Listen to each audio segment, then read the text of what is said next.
owner brand lokal doang loh. Enggak guys, dampaknya juga bisa loh ke kita sebagai masyarakat Indonesia. Yang sebenarnya uang-uang itu dapat dirasakan oleh masyarakat Indonesia, tapi malah masuk ke China.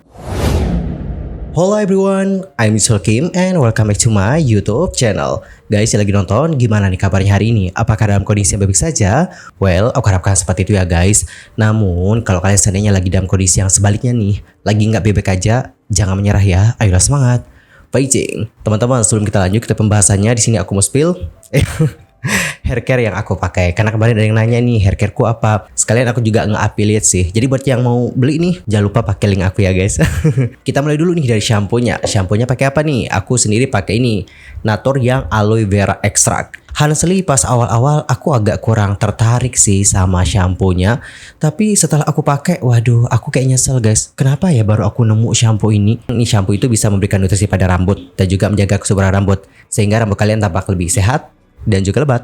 Aku juga pakai produknya Natur yang lain. Ini tuh yang tonic guys, ginseng extract. Kenapa aku pakai tonic? Karena ya guys, aku tuh kayak sering khawatir loh. Ketika aku nyisir, aku nemuin ada rambut kerontok. Kan jadi khawatir terus overthinking. Dan aku cari-cari tahu di internet dan kita disarankan untuk pakai tonic. Rambut rontok tuh kalau disisir pasti ada guys. Tapi kalau dibandingkan sebelum aku pakai ini tonic, kelihatan banget hasilnya. Bener-bener membantu banget. Selain itu, ini nih yang terpenting. Penting banget guys, conditioner. By the way, aku pakai ini Herbal Essence Argan Oil Morocco. Setelah 1 bulanan lebih aku pakai ini conditioner, aku sih suka ya, karena hasilnya juga lumayan bagus guys. Pertama, ngebuat rambut tuh jadi lebih halus. Rambut tuh kelihatan lebih berkilau gitu loh guys. Dan supaya rambut kalian itu lebih berkilau, pakai juga hair vitamin. By the way, ini aku pakai yang Emeron hijab ya. Kenapa aku pakai yang ini? Karena nih guys, selain membuat rambut jadi 2 kali lebih halus dan juga berkilau, ini tuh juga dapat menghilangkan bau apek. Jadi makanya cocok nih buat teman-teman yang hijabers. So gimana guys, tertarik nggak untuk coba produk-produk yang aku pakai? Kalau tertarik bisa cek tab produk. Oke, belinya lewat link aku ya guys. Kok maksa ya?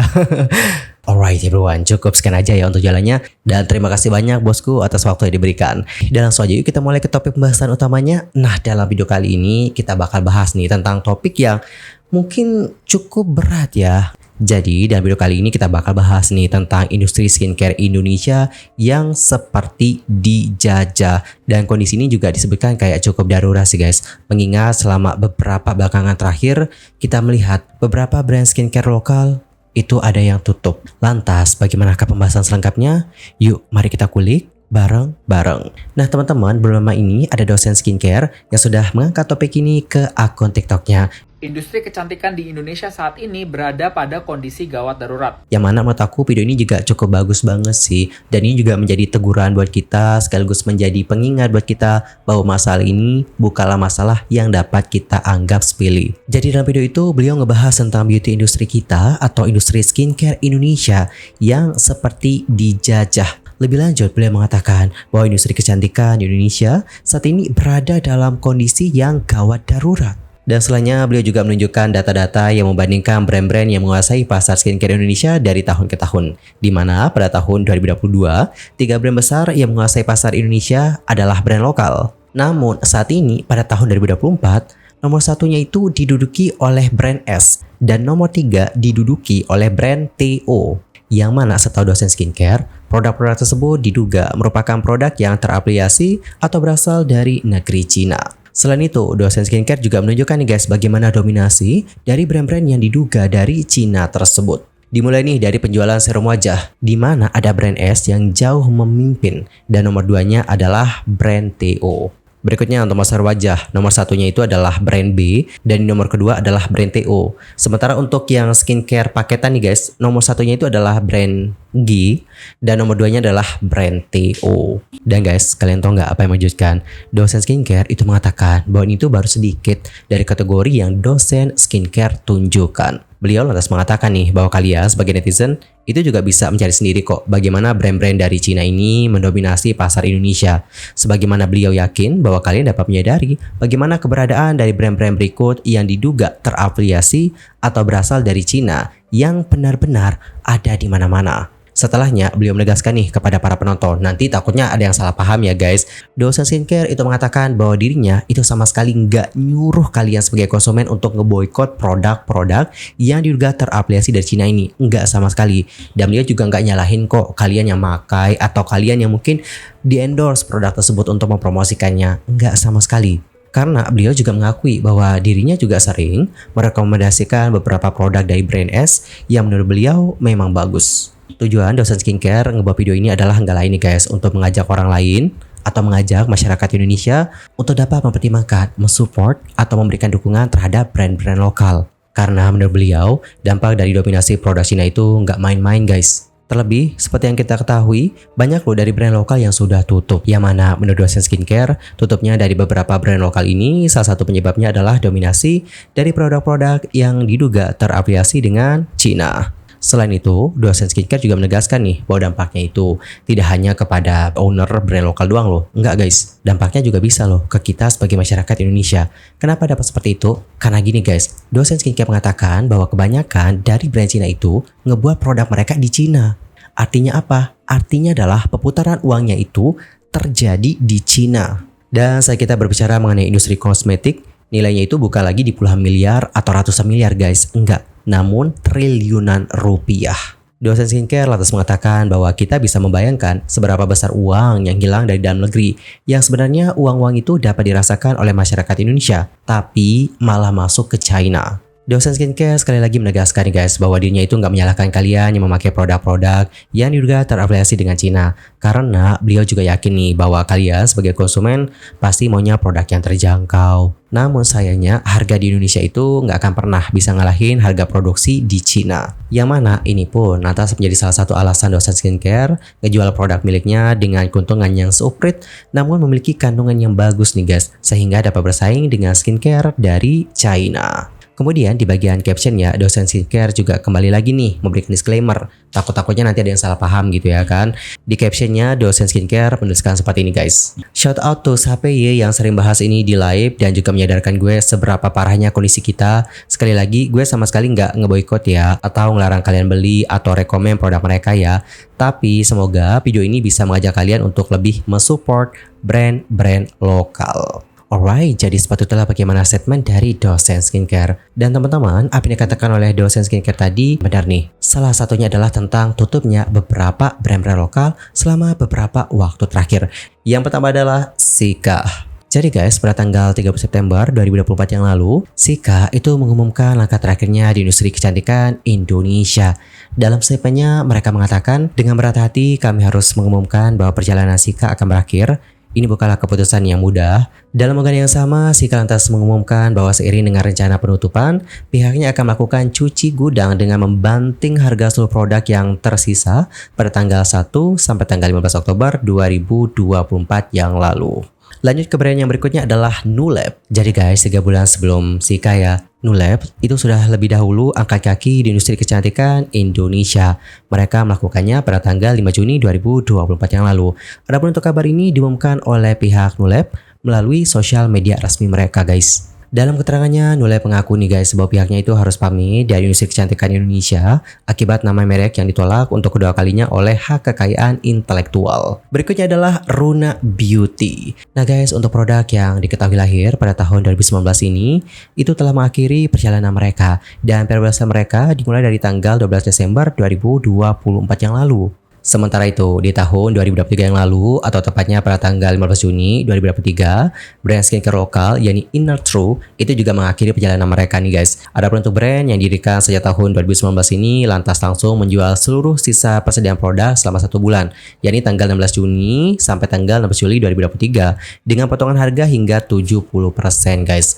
Dan pada tanggal 31 Juli 2023, mereka resmi pamit dan menutup bisnisnya dari pasar Indonesia. Alright teman-teman, jadi sepatutnya beberapa brand skincare lokal yang tutup selama beberapa belakangan terakhir. Lantas, apakah dominasi-dominasi dari produk Cina ini dapat berdampak terhadap brand skincare lokal? Nah teman-teman, seperti aku lansir dari CNBC, founder sekaligus CEO ABO Innovation Technology yang bernama Anugrah Pakerti mengungkapkan guys, bahwa produk kecantikan impor juga dapat loh menjadi salah satu senjata yang mampu mematikan merek lokal. Anugrah lantas mengaku bahwa gempuran produk impor yang terjadi di Republik Indonesia saat ini sangat mengkhawatirkan nih, khususnya untuk produk kosmetik dari Cina. Hal ini juga didukung oleh kemajuan teknologi, seperti platform e-commerce yang terus berkembang sejak pandemi COVID-19. Kekhawatiran ini juga semakin membesar nih guys saat banyak brand lokal dari UMKM yang masih menggunakan cara-cara tradisional untuk marketing produk mereka. Dalam sebuah diskusi interaktif program Beauty Journey CNBC Indonesia TV pada Agustus 2024 yang lalu, beliau mengatakan,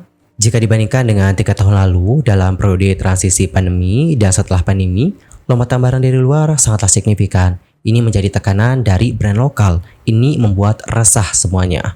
Anugrah lantas mengatakan nih guys bahwa pembatasan perdagangan internasional yang kembali dibuka serta semakin banyaknya platform bagi para pelaku bisnis justru membuat pasar brand lokal semakin tertekan.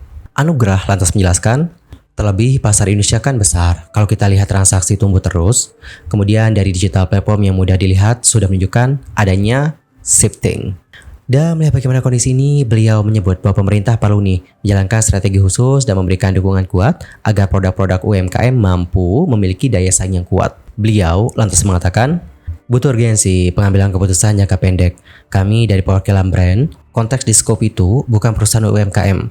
Ketika diakumulasi mungkin bisa memegang 10-15% beauty and personal care. Ketika ada pergeseran demand dari lokal keluar, itu akan menyebabkan baik yang terjadi dalam waktu singkat. Oke teman-teman, jadi seperti itulah bagaimana statement dari Anugrah Pak Karti. By the way, seperti yang aku perhatikan selama beberapa bulan terakhir, netizen Indonesia itu kayak ada yang dilema teman-teman. Di satu sisi mereka mengatakan bahwa oh gue juga pengen loh dukung brand lokal. Kok makin banyak nih muncul isu-isu produk yang overclaim.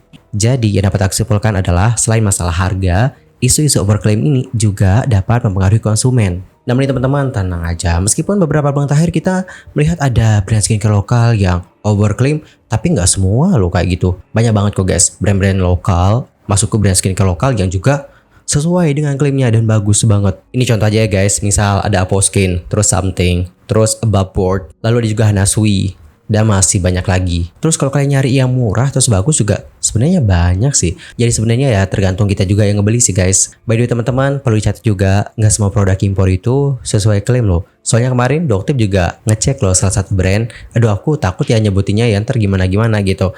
Tapi untuk video Doktip itu juga udah hilang teman-teman. Gak tahu juga hilang kenapa. Dengar-dengar sih itu terkena pelanggaran di TikTok gitu makanya dihapus. Tapi meskipun udah kayak ke-delete gitu di akunnya Doktip, masih banyak kok guys yang re-upload ulang lagi di TikTok. Coba deh kalian cari tahu. Terus nih misal kalau ada yang bilang brand Korea, guys jangan lupa loh di tahun 2021 juga sempat heboh loh tentang skandal sunscreen Korea. Cari aja, searching aja skandal sunscreen Korea. Pasti ketemu kok nanti. So kesimpulannya apa nih? Ini juga aku jujur takut ngomong sih, takut salah. Kesimpulannya kayak gini guys, nggak semua produk impor itu sesuai dengan klaimnya, seperti yang ditemukan oleh Doktip tadi. Dan juga perlu diingat, nggak semua produk atau brand skincare di Indonesia itu overclaim, dan nggak semuanya juga mahal-mahal. Kalau kita pintar-pintar nyari, kita juga pasti dapat harga yang murah dan juga sesuai dengan klaimnya. Tergantung kitanya aja sih guys. By the way, kalian pengen lihat nggak gimana komentar-komentar dari netizen Indonesia? Kalau pengen lihat ya udah terbacain. Misal dari netizen ini, aku sensor aja ya guys namanya. Ada yang bilang kayak gini, please deh kalian tuh mesti cobain produk-produk Paragon atau produk lainnya. Makeover ke, Wardah ke, Instaperfect ke, Emina, Labore, Pipa, Purbasari, and masih banyak lagi. Gak kalah bagusnya asli, cuma marketing brand dari C itu terlalu berisik. Padahal Aposkin bagus loh, kelihatan banget hasilnya. Kenapa nggak bisa menguasai pasar ya? Lokal skincare yang murce bisa lirik Viva, White Story, dan juga Kyla Beauty. Lokal skincare yang agak mehong tapi diaku cepat hasilnya. Bisa True Ape, Bumi Duar, itu bagus banget. Pore Skin Shake, OC, serum oilnya cakep. Terus Lakuku, DSI, serum sampai repurchase 6 kali. Promosinya gila-gilaan sih. Apalagi brand S nih, itu selalu ngeluarin produk baru juga. Influencer dan kawan-kawan semua bahas. Jadi walau range harganya itu 100.000 plus, tapi banyak yang beli. Lokal, kecuali kayak Something atau merek yang udah semua orang tahu kayak Wardah, promosinya nggak seugal-ugalan itu. Masih jadi tim White Lab dan juga Wardah di era gempuran skincare China. Ini OTW mau nyobain Viva. Ayo guys, cobain brand-brand lokal. Gak munafik ya, tapi skincare mereka itu harga dan kualitasnya bersaing nih dan juga miring sih. Tapi memang rakyat Indonesia nih perlu lebih aware bahayanya fast fashion dan fast kosmetik produk ini secara lingkungan dan secara ekonomi.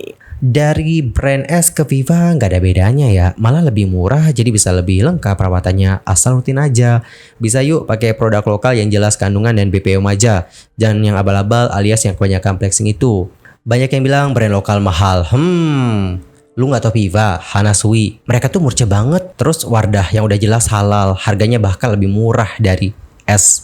Skincare lokal juga harus menyesuaikan harganya sih. Carilah cara gimana pun biar kualitas bagus tapi harganya murah. Atau bikin produk yang isinya banyak ya. Gue lelah beli skincare isinya 10-15 mili cepet habis. Alright, jadi seperti itulah beberapa komentar-komentar ataupun tanggapan dari netizen Indonesia mengenai isu yang satu ini. Kalau kalian sendiri gimana nih guys pendapatnya? Antar komennya di kolom komentar. Sekali lagi di sini mungkin ada yang kayak nangkap video aku dengan cara yang berbeda. Aku pun juga gimana ya guys ya, gak mau ngajakin orang lain untuk yuk kita ngeboikot produk-produk ini jadi juga terpresi dari Cina ini. Enggak guys, enggak sama sekali ya. Tapi aku juga di sini nangkep poin penting yang diungkapkan oleh dosen skincare, yang mana beliau di sini cuma mau ngajakin orang gitu untuk yuk kita lebih aware, kita support produk lokal, kita support produk skincare lokal. Karena dampaknya itu memang gak main-main, bukan hanya kepada brand owner skincare lokal doang, tapi juga kepada masyarakat Indonesia nih guys. Aku pun di sini melihat tentang hal tersebut, makanya aku pun ngebahas hal ini. Tapi agak rada-rada takut juga sih. Nah, anyway, cukup sekian untuk hari ini. I'm Sulky Mame dan aku juga mohon maaf ya guys kalau ada kesalahan, baik itu dalam ucapan, sikap, tindakan, dan mungkin ada kesalahan informasi, mohon koreksinya. Sampai jumpa semuanya dan selamat beraktivitas. Goodbye everyone.